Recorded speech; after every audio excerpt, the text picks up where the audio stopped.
Let's do it.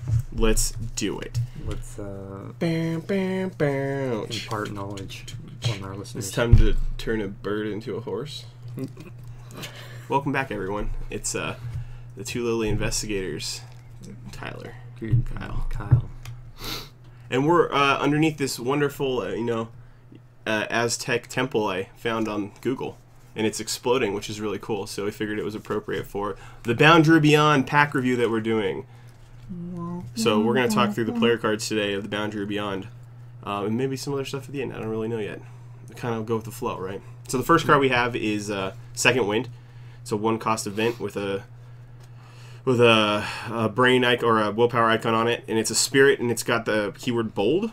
It says play as your first action, heal 1 damage, 2 damage instead if you drew a treachery this round, and then draw a card. Yeah, that seems like a bold move. Okay, the pun's no, already it started. literally does though. Yeah, I mean it's not just a pun; it means something to him. It's yeah. Yeah, I think it's cool. I pay a resource to heal. I like that. Yeah, and started playing Leo for this campaign. I have like first aid and stuff. And using like the 1 action and the charges is kind of like annoying because it's like a high cost to get the first aid out, and then like you have to use the action to heal like 1 damage anyway.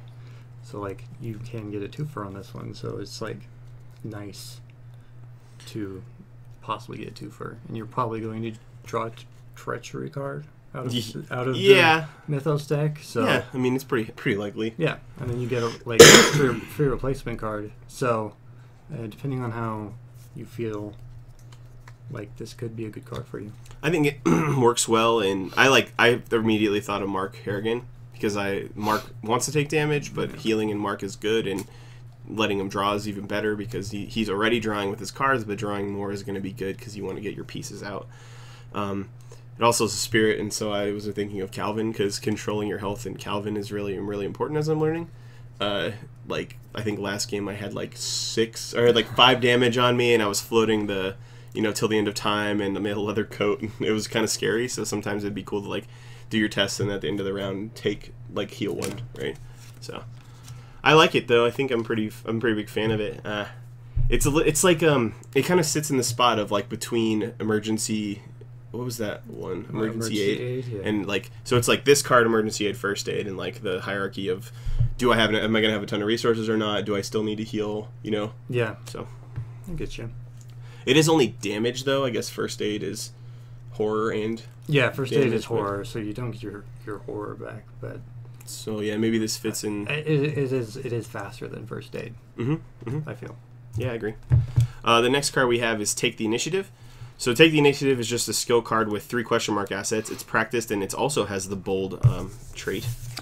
It says commit only to a skill test you are performing. Take the Initiative loses a question mark for each action that has been completed by any investigator this phase. So you pretty much want to go first if you're going to if you have this in your hand. You just say, I'm going first. And then this has to be like your first action. Yeah. Right. And so then you like lose a question mark if it's not your very first skill for your very first action.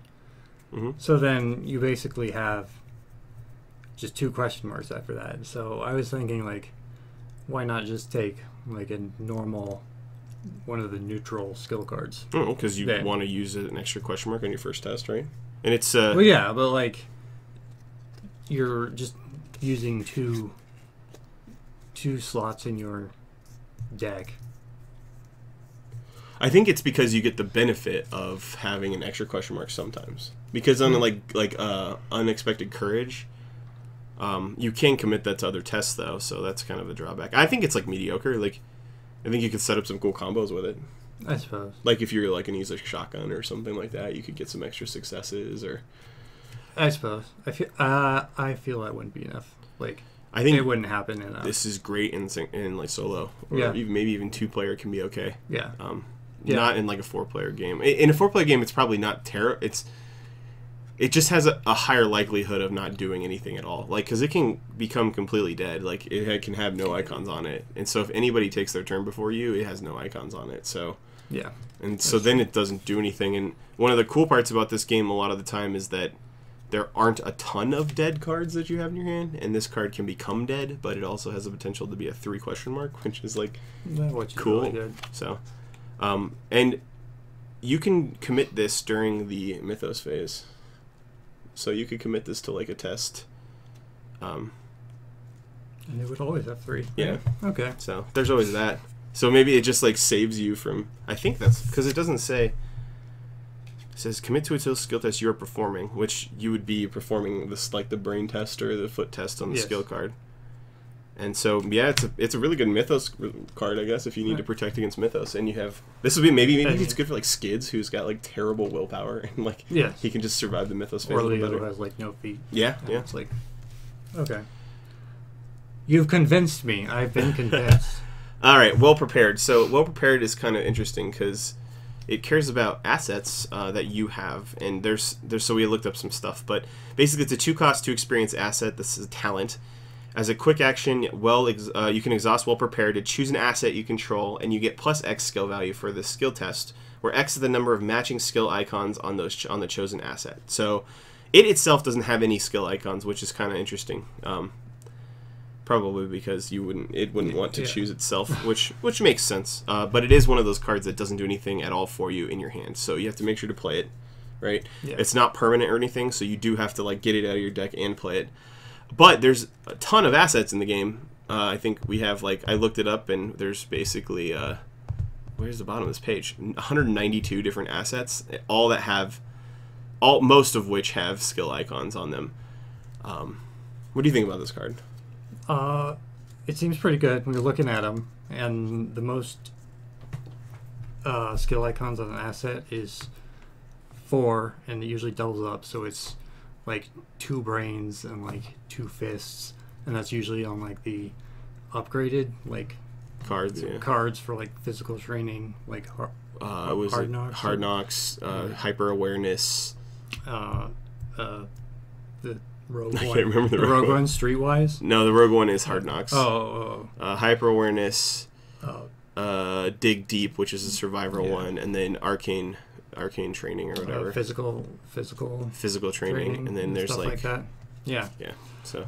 So that's like the most you'll ever get, but that's still +2 to like 2 different stats. And you have to have the Return to the Zealot expansion to have those cards, so if you're not planning on buying that or didn't want to buy it, then you have to like go get that, which isn't bad, but I guess Ardent Armor has those too, so Ardent Armor matches Physical Training, which is kind of interesting. So if you're ever running Ardent Armor, this card could be really cool. But Tyler's right, you're only ever going to get a maximum right now in the game is +2, I think, for any test on this thing. Which if you doubled up, can you double up on this and then just exhaust both and get +4 to? Yeah. And with the physical trainings, like the upgraded physical trainings, they cost 0 to play, so that's nice because you can play it as an action. So you can get those out a lot cheaper, and you can have the resources to pay to up it even further. So it's kind of cool. Like, I think it's a combo card. Like, it can go in a deck and you can really seriously pass some skill tests. But I don't know that it's worth 2 experience. Like, there's a lot of other things I want to spend 2 experience on. Yeah. So, because if you put 2 of them in your deck, that's 4 experience. So. I wish it was a permanent. Like, if it was a permanent, it would be like permanent, set it at 3 XP, and it would be great. Like, it would be really cool because it still require you to set it up, right? But it would be able to be there the whole time. Yeah. So yeah, I think that's probably my least favorite of all of the new protector cards in this pack. But the next card we have is our first Seeker card. It's a 2-cost event. It's got 2 books on the side, and it's called Truth from Fiction. It's an insight, so I think that cares. There's some cards in the cycle that care about that, or even in Forgotten Age, I think they care about insight. Play only if there's a clue in your location. Place 2 secrets on an asset you control. And so we looked up the secret assets with secrets on them, and you have Forbidden Knowledge, which is like the original core set, like take a horror to get a resource as a fast action. So 2 resources to use. So basically, you pay 2 resources to get those 2 resources later in the game, kind of. Yeah. Or In the Know, which is the other card, which is you spin a secret to investigate, and you investigate any revealed location in play as if you're at the location. So, like, that to me is the best combo with this, because you could clear off some victory locations if you needed to. Yeah. And, like, sometimes seekers in the game have nothing to do, and they're just, like, waiting for you know, an enemy to be killed or finding a location. Yeah. And so that could be really fun, is, like, this could be a way to get, like, more experience. Yeah, I suppose. So, yeah, sometimes there's, like, enemies on that, like, victory location, and you can't do anything with it anyway, or sometimes, like, you have to, like, get out of the game, like, you have to end the game before you can even clear off that thing, off the victory location, or, like, you just don't have time to, like, do anything about it. So, like, yeah, I don't know. I just, like, not super all about this card. Yeah, I think, like, 2 resources is something that, like, we don't have a good target for yet. Like, yeah, at 2 resources, this card, if it was 1, I could see definitely playing it in, like, a deck that wanted to clear locations, right? Like, because then you could, like, get some extra, like, legit value out of it, but you need to spend the 1 XP to get in the know in your deck and play it. So it's like, I don't know. Yeah. I think more secrets are going to come out in this set. So we'll definitely see some kind of improvement. In the know is 3 XP? No, it's 3 cost, and and then XP. This is 2 cost. So it's like 5 to investigate. 5 times at a location that's not your own. Yeah, and then it's 5 resources to get this combo running. So it's just, so, like, I don't know, like, if you really needed it, like, it seems like you'd probably have to build to the scenario. And, like, this game is kind of interesting when it comes to, like, building a scenario. It's not like the Lord of the Rings, like, LCG, that every time you were going into a new scenario you need to build a new deck. Like, this one is trying to think about progression, so maybe you switch it out with, like, adaptable or something and set the combo up for a given scenario and then take it out. But true. I still don't think there's enough secret cards that care about it. True Understanding is the next card. So this one's kind of interesting. It says it's a skill card. It's got a question mark icon, and it's an innate skill, so, like, you can get it back with, like, some of the survivor cards if you've had in your deck. Commit to a skill test from an ability printed on a scenario card. If that skill test is successful, discover 1 clue at your location. So I had to look up personally, and I don't know if you knew this or not before I was talking to you about it. I did not. I didn't know. We had a conversation. Yeah, before we so recording a scenario card is something that, let me go down to the bottom here. I don't know why it changed it. Scenario card is, like, basically, scenario cards include act cards, agenda cards, location cards, treachery cards, and enemy cards, and scenario reference cards. So those are all scenario cards. So for the first part, or the last part of that where it says on a scenario card, it's talking about any of those cards, right? And it says from an ability on any of those cards. So you know what a scenario card is. It's any card that's basically not a player card. And then looking up what an ability is, it's a specialized game text that indicates how a card affects the game. So there's constant abilities, no special formatting, they're just always happening. So, like, if a constant ability said every location gets tests, like, in addition to investigating, you'd have to test something, you could use it on that test because it would be a constant ability of that location or that scenario card. A forced ability is like a forced thing. So if a forced ability forced you to take a test, you could use this on that forced ability, as far as I understand it. And this is just our understanding of it at the moment. Yeah. Revelation abilities. Those are also abilities, so you can use this to get a clue, like, off of a revelation ability. Triggered abilities are also abilities. I mean, we're going through here. Keywords, spawn, and then action designators. So fight, invade, investigate, and move are all abilities. So keep that in mind when we're thinking about this card, because it turns this card into something that's just kind of confusing to, like, getting clues all the time. Like, yeah. I figured it's pretty much like everything. There's a lot of stuff, yeah. And so when you, like, originally, if you were thinking about it and you weren't sure, I think the first thing people would gravitate towards is saying, like, okay, anytime there's an arrow, right? Like, anytime there's an arrow that says, take a test, if you succeed, get a clue. That's, like, the first thing you gravitate towards. And you think about it a little more into, like, maybe investigate action, right? But then you start to pull back even further, and it's like, oh my god. The first thing that popped into my mind was, like, basically any treachery card you pull out of the Mythos deck. Yeah. And then we just did Carcosa a few weeks ago, so, like, the parlay card and, like, the Man in the Yellow Mask and, like, all the parlay actions for, like, the characters in like the stupid party scenario, but like all that stuff. But like even then, you have to use this like while there's a clue though. That's not too big. I mean, the fact that it gives you a question mark is pretty cool. It's one question mark. But that's good. And then you would discover one clue. Mm-hmm. I would play this like over like evidence, right? Like evidence like requires you to kill something and only gives you a fist and like. Well, yeah, but it costs money. I like this card a lot. I think I'll put this card in any deck it can go in just because it helps you during Mythos. It helps you during your turn. It gets you an extra clue if you. In addition, if you succeed, you get a clue. Like I don't know, question marks are good. They're good. I think they're really good in large numbers. Do you not like this card? I'm not like a super fan of this card. I like that it made me learn the game. Gave you so much rules knowledge. Yeah, because it's just so confusing. Our next secret card is there's 3 secret cards and 3 Protector, Guardian, Paladin, Knight cards. This one's called Quick Steady, or Child Donald Trump, as Tyler was saying. Yeah, it looks like Donald Trump shrunken down into a child. Yep, and he's pointing at you. Yeah. About something. It's weird. It's got 2 cost, 2 experience asset. It's got a brain and a foot. It's a talent. And it says, as a quick action, you can place one of your clues on your location and exhaust Quick Steady. You get +3 skill value for the skill test. So, I think this one's cool. Yeah. It's just like, put a clue down. It's like, I just learned how to use a gun. And it's like, just like, bam. Yeah. Sure. And it's quick, so you can use it once a turn at any time, which is kind of sweet. So you can use it to save yourself from a terrible Mythos card, or you can use it to evade if you really need to get away. Yeah, exactly. Cost 2 experience, which is okay. I think dropping a clue is okay for like some of the people that want this card. Actually, I'm trying to think about it, because most Seekers would be okay with that.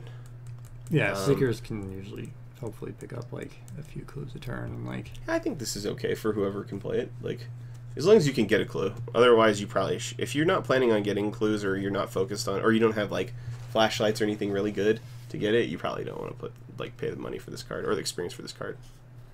Yeah. Hopefully you'd know like your situation, and you'd be able to like. Well, yeah, know like if you part could of deck builder. Throw a clue down. So I like it. It's +3, which is pretty good. Yeah, really good. I'm a fan of the rogue version of this that we're gonna see in a second. Yeah, it's pretty good. No, it's not as good as Truth. It's way better. Truth. Well, you don't even know what the card's called. True Understanding. Yeah, that's what I do though, because I looked at it. The next card we got is called Hatchet Man. It's a practice skill with a foot icon on it. It says, if this test is successful during an evasion attempt, the next time the evaded enemy takes damage this turn, deal it 1 additional damage. It's a dude getting shot in the back, which is pretty violent. There's blood. I didn't think they were allowed to do that. It's children that play this game, Tyler. I don't know, man. There's children on the cards in this one, like young Donald Trump. Oh my God. This is cool. I think like I would have liked this in my Finn deck that we played Carcosa with. Yeah. Because I was like evading the crap out of everything, but I was just like pinking it, like. Yeah, you just do like slapping one it with my feet. Like, this would be great for any rogue deck. I feel. Yeah, like if you're evading heavy. at all, like even like Silas has like 4 feet, and like so I think he can have, if he could have this, that'd be cool. But I don't think he can. Maybe he can. I don't know. Like this just combos well with like anyone who's doing damage, because you just like evade, and then they can just do any sort of damage, and it's like, hey, extra damage. And like if you're a rogue, you can like evade, and then not backstab, but you know what I'm talking about. Sneak attack. Sneak attack. There you go. And it's 3 damage, and you're. And then like the upgraded sneak attack's even better than that, I think. You're one-shotting like 3 health things. So that's just really good. Yeah. Deal sneak attacks 2 damage. 2 damage to an enemy not engaged with your location. Costs 2 instead of. What is the upgraded sneak attack for? Just not engaged. Oh, okay, cool. Yeah. That's actually sweet. But yeah, Hatchet Man seems cool. I like I don't necessarily like. I don't know. I feel like if you're gonna be good at evading, you probably don't need like a skill card that cares about like feet. But like, I guess it's cool because it like can set things up that can kill stuff. So like, if you could get enough, like if you do that in the right turn, like you could really wreck something. Yeah. So.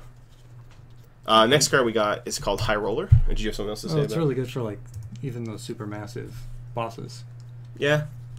I mean, dealing extra damage is never going to be bad. I just think it requires a little setup, and you have to make sure you can like. I guess it makes any normal attack better, which is sweet. And it's just it's not even like a super hard combo thing that like requires. It's just like one card, and even like a normal attack is like that much better. Mm-hmm. Yeah.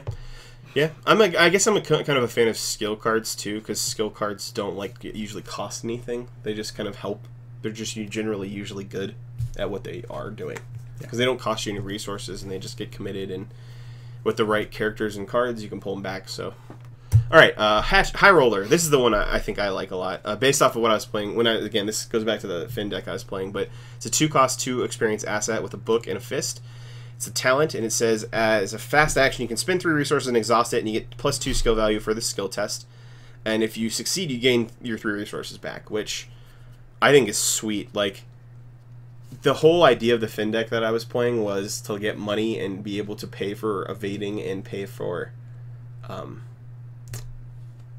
book, like, investigation, right? And doing this one actually lets you, like, do other things, which you weren't already doing, like passing willpower tests, which is one of the big problems in that deck. Or so that's kind of cool because you get this 2 skill value, which means you don't fail by as much even if you fail. Yeah, and that's really cool. So I'm a huge fan of this card in the Finn deck, or even maybe like Jenny Barnes or anything like that. Like if you're gonna getting 2 value on any skill test is really powerful. Yeah, it's really good. Without having to do any kind of setup, like the game's gonna give you money. Yeah. And there's easy ways for rogues to get money.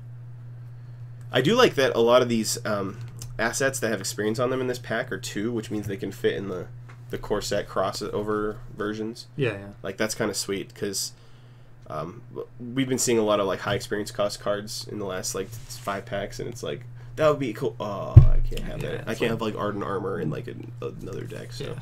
Okay. I think High Roller's sweet. Yeah, I like it a lot, too. Like, it doesn't require anything but, like, money. And everyone has money to like spend, so like I like it. Yeah, like I think what I like about this over Donald Trump is that you didn't have to pass a skill test to get the thing that you trigger this with. Like you just get resources, right? An action gets you a resource. So like, so you can always auto fail any kind of test, right? But you can never auto fail getting a resource. And I don't think. Oh God. It's the only thing I'm thinking is like, okay, fine. All right, Enrapture. So this is another one where we looked up some stuff. So I looked at Decorated Skull. Enrapture is a skill card with a book icon on it. It kind of following suit with some of the other cards in the set. It's practiced as well. If this skill test is successful during Investigate, place 1 charge on a secret or an asset you control.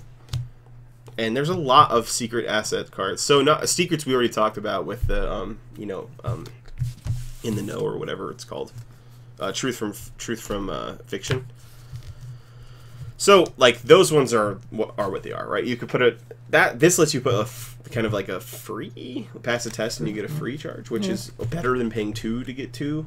It's a little more value, but it also hits like all these other ones like Decorated Skull, Grotesque Statue, Mists, Recharge, Scrying. Like all your spells are gonna get hit. Yeah, every spell. All the Seeker stuff, like Arcane Glyphs, is kind of cool, so you can get extra charges on Arcane Glyphs. I don't know. I like it. I like it a lot more as a card because it's a book, so you're kind of like do your shriveling, commit this to it, and succeed, and then put it back. Get your free charge from it. Yeah, like isn't that's pretty sweet? Yeah, that's pretty cool. I can imagine doing like a what's her name? I can never say it. Akachi. Yeah. Apache. Akachi build where like you just like never lose your. You just have so many shrivelings that you're just murdering monsters. Like you're just an attacker. Because you get extra charges when you play it, and then you can use this and some of the other cards to just keep your shrivelings going. Yeah. That works. If you want to go that route. What are you gonna do with this card? I don't know. It's been a while since I've played a Mystic, so. But your first time we played, you were Agnes, right? I was Agnes, and I really didn't have like an issue with like charges too much. Well, Agnes is just a beast, like, because that would be cool actually to put in Agnes too. Yeah, because you just have a lot of charges, and you can just like do so much damage and take so much horror. And like even failing with Agnes does damage. So I guess maybe you don't do it with Akechi, you do it with Agnes, and you like put this in there to just kind of like take damage when you fail. They take damage when you fail. They take damage when you succeed. You always have a thing to spell with. Well, she just takes damage when you get like a horror, a token. Yeah. Well, what I mean is like you do this stuff right, and if you fail the wrong way on shriveling, I think you take horror. I guess we can look because it's right in front of us. Well, no, it's just when you draw. Yeah, like you might fail the wrong way, right? So you either succeed, deal an extra damage, get a charge counter, or you fail and do a horror anyway. So she's always outputting damages, I guess what I'm saying. Like, no matter what. She's just always constantly damaging things. But yeah, that could be actually pretty fun. I've never played Mystic that well. I always feel like I miss the like mark every time I try it. But I think this is one of my favorite cards from the pack. For show. Because it's got like what looks to me like a college Rex Murphy who hasn't become an alcoholic yet.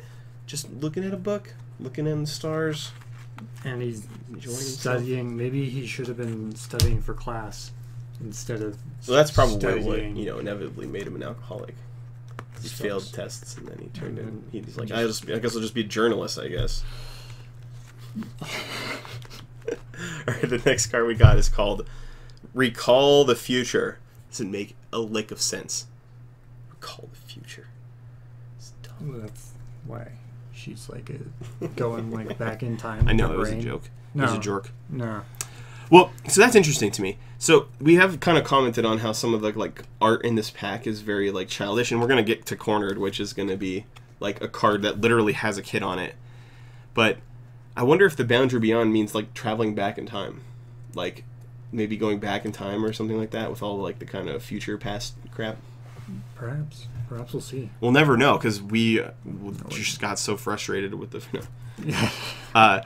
We died horribly. We didn't die. Everybody got at least one trauma. Went super mad. Yeah, in the first scenario from Forgotten Age. It was terrible. But then we did really well in the second one. Expedition was a disaster. No, the first half, and then once we got people died. Once we got the supplies, which they didn't bring torches, whatever. There were snakes everywhere. Yeah, there was so many snakes. Vengeance is a thing. Okay. 2 costs, Recall the Future, 2 experience asset with a book and a foot. It's an augury and a ritual. I don't know if those are important. I don't know.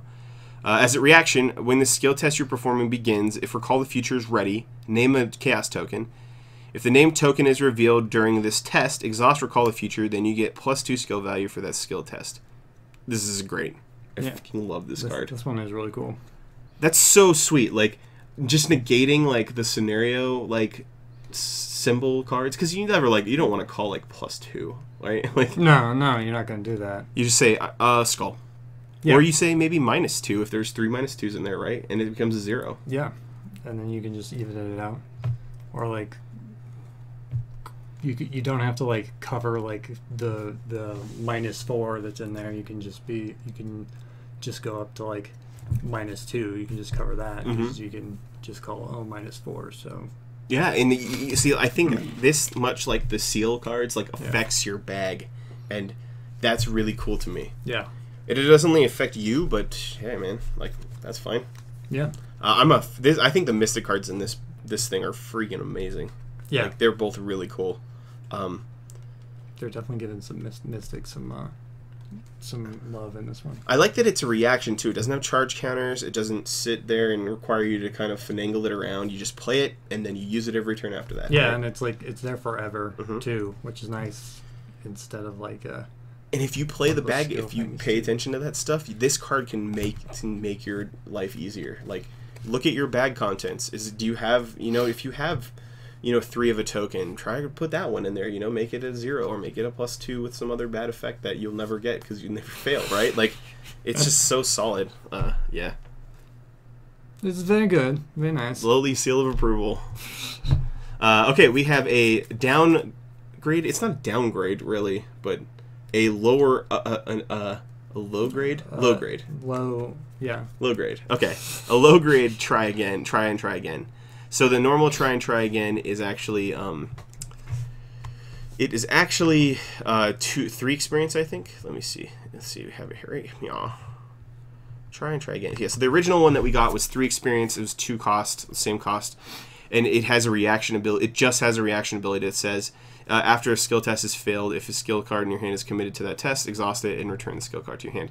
This one says it has its tries on it, so it uses 3 tries. And I imagine they have to start differentiating these things because there's so many cards that care about charges or supply or ammo. So this one's like not really try again. It's like just try a little bit and try, and then you're done. Yeah.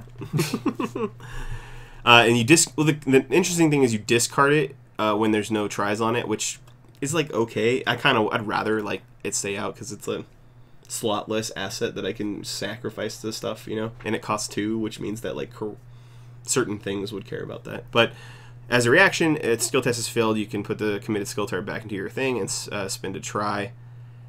Basically, you spend the try to put the card back in your hand instead of just doing it. So, you know, if you like try and try again and you want to play it faster than 3 experience, it looks cool. Yeah. I haven't played a ton of decks that are just super skill-based, but I can see this being really good in a deck that's just like, you know, survivor skill. Or like someone who, and this is 2 experience, which means it can go to crossover, right? So, which is cool because the original try and try again, in most cases, could not. So maybe you play this in like Mintai Fun and just do some crazy stuff with Mintai Fun and skills, right? Yeah. So you just like put extra skills when you need it, and you always pass stuff. And yeah, that's true. Yeah, like I haven't played enough Survivor and skill sorcery to like skill sorcery. Yeah, to like judge like a try again like downgrade, but low grade. Delete down. I think this one's. I genuinely like this. The fact that it's 1 experience, because that to me means that it can be played more in more decks, and that just means that it works where it works more often. Yeah.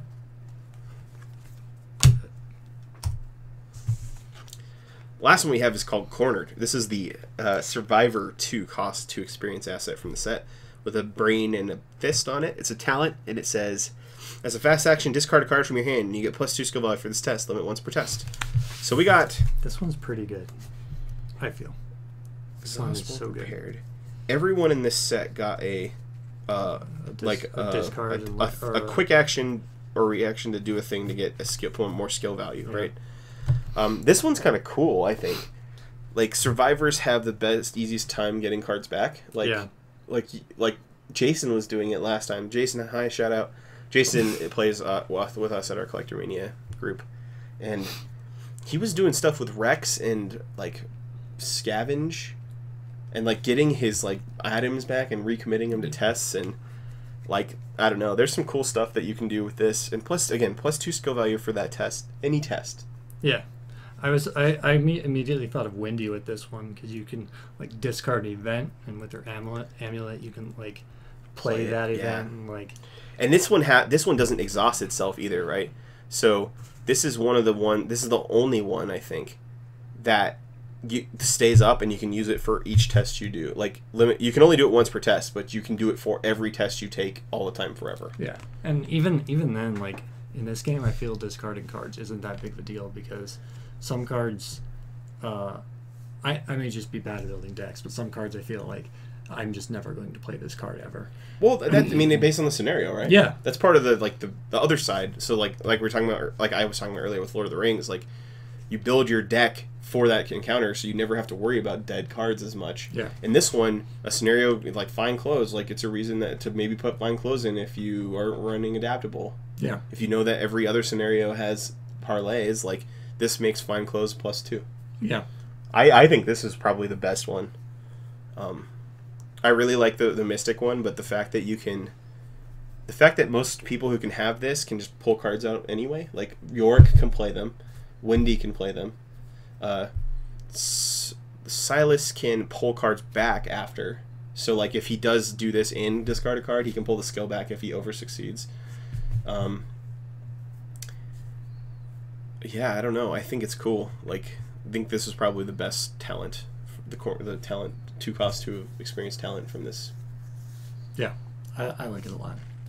Just on its face value. Face value. Yeah. So at the end of this one, we're gonna talk a teensy bit about. I want to talk a teensy bit about. Well, thanks for watching our pack review, I guess. But I want to talk a teensy bit about our frustrations with the initial part of Forgotten Age. Part 1. Yeah. So if you haven't played the first scenario in Forgotten Age yet, or even the second scenario, if you haven't played through the like deluxe expansion for Forgotten Age, just the expansion, probably tune out right now because we're going to talk a little bit about stuff that might be spoilers. So, spoiler alert! If you're listening, like, this is the time to stop listening. Stop now. All right, we're giving you time, so don't yell at us if you're still here and you haven't played it. But GD, man, we got so wrecked. Yeah, it was bad. So they like let you get some resources to buy some stuff for your expedition, right? And we don't really read through anything before we play, so we just kind of wing it, Mm-hmm. and it was tough. Like, Vengeance is scary. Like, Vengeance ended up screwing us at the end because we didn't realize how. Yeah, we really didn't know like what the mechanic did. Like, the rule book just said this is what Vengeance did. Put it in the victory display. it collects, and we're Yeah. like, okay, we don't really know what it does. And so snakes start coming out, and they're pretty big. They're pretty beefy snakes, or they poison you. And we're like, well, we got to kill these snakes because they're around. And because I don't know, they all had Hunter, so evading them didn't really seem like a best option, right? Yeah. So two of our people were fighty because like we've never really had like actual fighty people, and we can't really run away. I can't run away. I'm Leo, and so we just like fight these snakes and kill them. Mm-hmm. And then like I guess it was a perfect storm because at the end of the game it was just like now all the stuff. This is what Vengeance does, and it was just like so all of makes indestructible monsters. The Yig things came out, and they really cared about Vengeance, and so we had been killing pit vipers the whole time, and the pit vipers actually were like fueling these like invincible mega snakes, and so we like barely. I think we all died.